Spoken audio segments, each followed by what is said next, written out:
कोल्हापूर जिल्ह्यात अन्नातून विषबाधा झाल्याने 5 जणांचा मृत्यू झाल्याची धक्कादायक माहिती समोर आली आहे। कागल तालुक्यातील चिमगावमध्ये अन्नातून विषबाधा होऊन सख्ख्या बहीण भावाचा मृत्यू झाला आहे।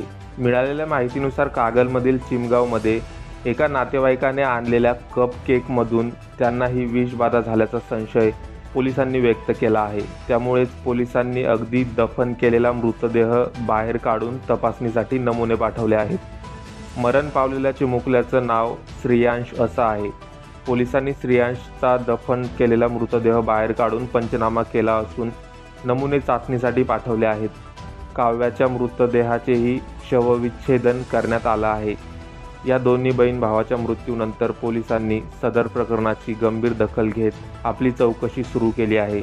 तर अलीकडेच अन्न सुरक्षेचा मुद्दा हा ऐरणीवर आला आहे। तर आपण थोडक्यात समजून घेऊ की अन्नातून विषबाधा झाल्याची लक्षणं काय आहेत। मळमळ आणि उलट्यांचा त्रास, ओटीपोटात पेटके आणि गुदाशयात वेदना होणे, एका दिवसापेक्षा जास्त काळ टिकणारा अतिसाराचा त्रास, विष्ठेमध्ये रक्त किंवा पू पडणे, ताप आणि थंडी वाजून येणे, चक्कर येणे, डोकेदुखी आणि स्नायूदुखी, शरीरात पाण्याचं प्रमाण कमी होणे, सतत तहान लागणे, अशक्तपणा आणि थकवा, लघवीचं प्रमाण कमी होणे किंवा लघवीच न होणे, तर ही सगळी आहेत अन्नातून विषबाधा झाल्याची कारणं।